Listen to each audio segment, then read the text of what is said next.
Morning sir. મહેરબાન સાહેબ શ્રી, હું ગામિત વિરલ. હું આજે કવાયતમાં તેજ ચાલ વિશે મારો પાઠ લેવા માંગુ છું. તેમાં મારો 3 ટોપિક છે: કદમ ચાલ, સામને સેલ્યુટ અને ત્યારબાદ છે તેજ ચાલ. તેજ ચાલ છે. ત્યારબાદ આપણે વિદ્યાર્થી મિત્રો પાસે હું મારો ક્લાસ લેવા માંગુ છું. આપ શ્રીને અનુમતિ હોય તો હું મારો ક્લાસ આરંભ કરું. વિદ્યાર્થી મિત્રો, આજે આપણે કવાયત, ડ્રીલ માર્ચ, જેને ડ્રીલ માર્ચ અને કવાયત કહેવામાં આવે છે, તેમાં આપણે તેજ ચાલ પર હું તમારો પાઠ લેવા માંગુ છું. તો આપણે એના માટે થોડીક આપણે ઉષ્મા પ્રેરક કરીશું. તે ઉષ્મા પ્રેરકમાં આપણે થોડીક રનિંગ કરીશું, જોગિંગ કરીશું અને જમીન ટચ કરીશું, અને ત્યારબાદ સાઈડ રનિંગ કરીશું, અને ત્યાર પછી આપણે શરીરના વિવિધ અંગોનું રોટેશન કરીશું. તો તેમાં આપણે ગળાથી લઈને પંજા સુધીનું રોટેશન કરીશું. તો વિદ્યાર્થી મિત્રો, અત્યારે આપણે થોડુંક ઉષ્મા પ્રેરક કરીશું. વિદ્યાર્થી મિત્રો, અત્યારે આપણે જોગિંગ કરીશું, જે સ્લોમાં જોગિંગ કરવાનું છે.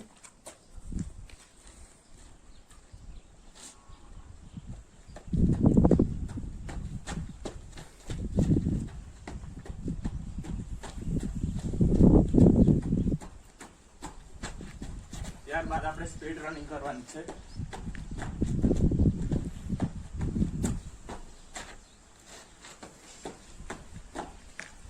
ત્યારબાદ આપણે જમીન ટચ.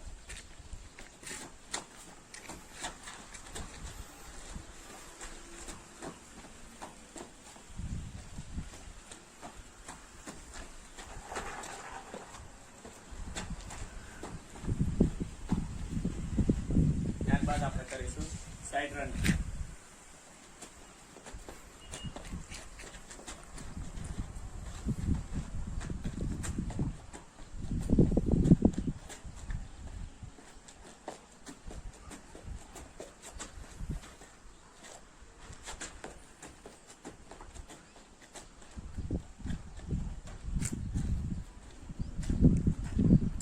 વિદ્યાર્થી મિત્ર, હવે અત્યારે આપણે કરીને આવ્યા જોગિંગ, રનિંગ અને જમીન ટચ અને સાઈડ રનિંગ. ત્યારબાદ આપણે કરીશું જમ્પિંગ. જે પહેલા ત્રણ જમ્પ આપણે સ્લોલી જમ્પ કરવાના છે, અને ચોથો જમ્પ આપણો હાઈ જમ્પ રહેવો જોઈએ. જેમ કે આવી રીતે આપણે 3 જમ્પ સ્લોલી અને ચોથો જમ્પ આપણે હાઈ જમ્પ કરવાનું છે. જે આપણે ની છે એ સાથે ટચ થવા જોઈએ.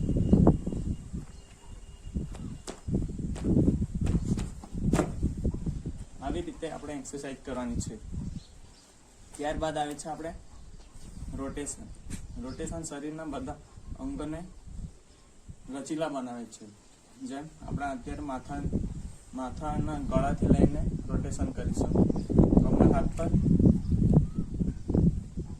પહેલા આપણે જમણી સાઈડથી ડાબી સાઈડ પર ફરવાનું છે.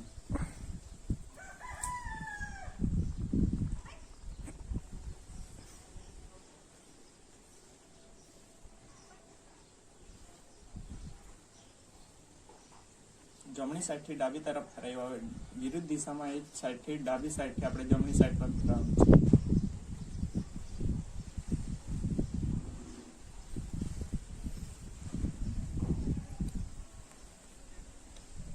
આ ક્રિયા આપણે વિરુદ્ધ દિશામાં 3 વખત કરવાની છે, અને એ જ વિરુદ્ધ દિશામાં 3 વખત કરવાની છે. ત્યારબાદ આપણે કરીશું ગળાની એક્સરસાઇઝ. જેમ કે આપણે માથું છે પાછળની તરફ લઈ જવાનું છે, આવી રીતે. ત્યારબાદ માથું આગળની તરફ નમાવવું છે, અને ત્યારબાદ આપણે સાઈડ પર જમણી સાઈડથી આપણે પછી ડાબી તરફ.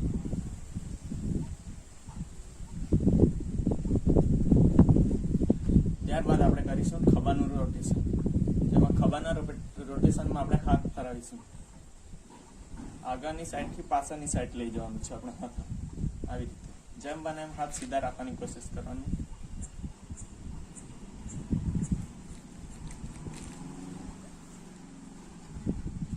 ત્યારબાદ એ દિશાને વિરુદ્ધ દિશામાં પાછળથી આગળ લઈ જવાના, હાથ સીધા રહેવા જોઈએ.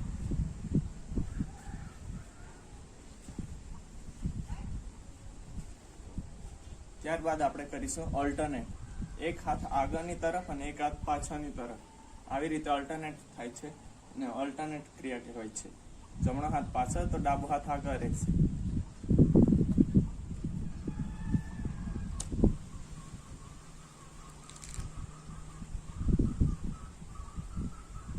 ત્યારબાદ એ રોટેશન વિરુદ્ધ દિશામાં હોય. જમણો હાથ આગળ રહેશે અને ડાબો હાથ પાછળ.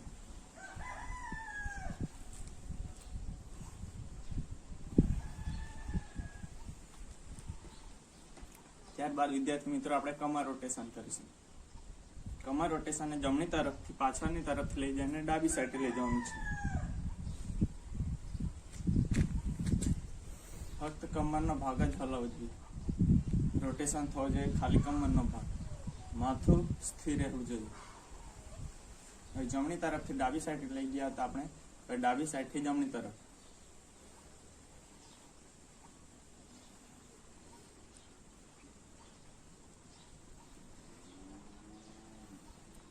ત્યારબાદ વિદ્યાર્થી મિત્રો આપણે સાઈડ બેન્ડિંગ કરીશું, જેમાં પગ થોડા ખુલ્લા અને હાથ ઉપરની તરફ લઈ જઈને જમણી તરફ નમવાનું છે.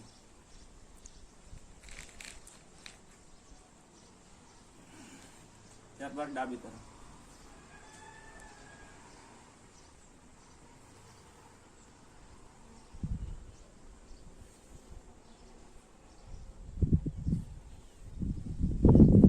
ત્યારબાદ આપણે ઓલ્ટરનેટ ટચ કરવાનું છે.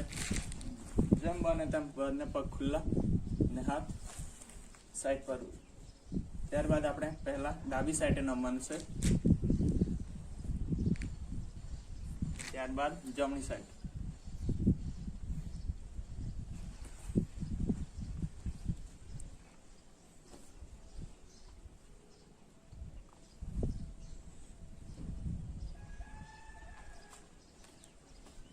ત્યારબાદ આપણે પગનો પંજાનું રોટેશન કરીશું. જમણો પગ આગળ અને જમણી બાજુથી ડાબી તરફ લઈ જવાનો. ત્યારબાદ આ ક્રિયાને વિરુદ્ધ દિશામાં કરીશું. Rotate, change leg. હવે ડાબા પગને જમણી તરફથી ફરાઈશું ડાબી તરફ. ત્યારબાદ ડાબી તરફથી જમણી તરફ.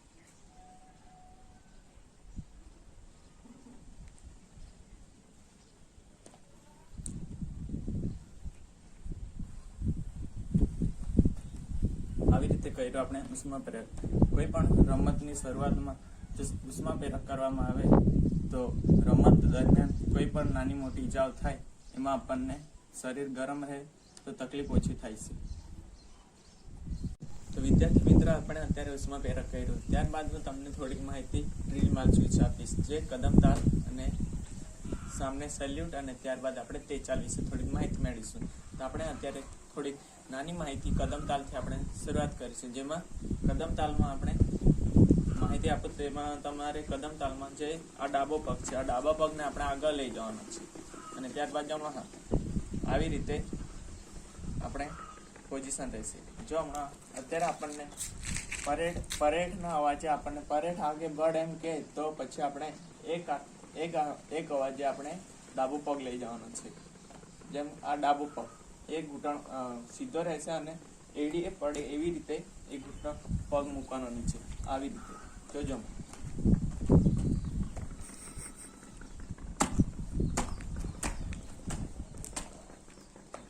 ત્યારબાદ આપણે આ કદમ તાલનો આપણે માહિતી મેળવી. કદમ તાલમાં આપણે કોણીમાંથી હાથ વળવા ન જોઈએ, હાથ સીધા રહેવા જોઈએ અને ઘૂંટણમાંથી પગ પણ સીધો રહેવો જોઈએ. તો આપણે આ કદમ તાલ વિશે આપણે માહિતી મેળવી. આ કદમ તાલમાં પરેડને જેમ સૂચના મળે, ઓર્ડર મળે તેમ એ પરેડ આગળ વધે છે. હવે પરેડને આગે બળ સૂચના મળે તો એ પરેડ આગે પગ કાઢશે અને ત્યારબાદ હાથ આગળ લઈ જશે. આવી રીતે આ પરેડને કદમ તાલ વિશે આપણે માહિતી મેળવી. ત્યારબાદ આપણે કરીશું સામને સેલ્યુટ. સામને સેલ્યુટમાં પરેડ જ્યારે આગળ વધે છે, પરેડ કરતા જ્યારે કોઈ પણ મહેમાન આવ્યું હોય 15મી ઓગસ્ટ પર આપણે સ્કૂલોમાં જોઈએ છીએ કે ધ્વજવંદન વખત આપણને જોવા મળે છે પરેડ. એમાં સામને સેલ્યુટ કરવાનું છે, જેમાં પરેડ આગળ વધતી જાય છે અને સેલ્યુટ પરેડ સેલ્યુટ કર ના અવાજે એ પોતાના એકના કાઉન્ટ પર કોણીમાંથી હાથ જમણા હાથ લઈ જઈને કપાળ પર માથા પર મૂકશે અને સીધું નજર સામે આ હતી 1 2 3 ના અવાજે પછી હાથ લાંબો કરીને પરેડ નીચે લાવશે હાથ. આ હતું સામને સેલ્યુટની માહિતી આપણે. તો પરેડ જ્યારે ચાલતી જાય છે ત્યારે આપણે માહિતી જોઈશું. પરેડ આગે બઢ, પરેડ સેલ્યુટ કર, ને પરેડ આગળ વધતી રહેશે. આવી રીતે આ પરેડને સામને સેલ્યુટ પર ઓર્ડર પર આ પરેડ થાય છે. અને ત્યારબાદ આવે છે તેજ ચાલ. તેજ ચાલ એક કદમ તાલ અને સામને સેલ્યુટની એક સ્પીડ ચાલ ગણાય છે કદમ તાલની. અત્યારે આપણે સ્પીડ ચાલમાં તેવી રીતે તેજ ચાલના કદમ તાલ આપણે તેજ ચાલ રીતે જોવાની છે. તો જેમાં આપણે જઈશું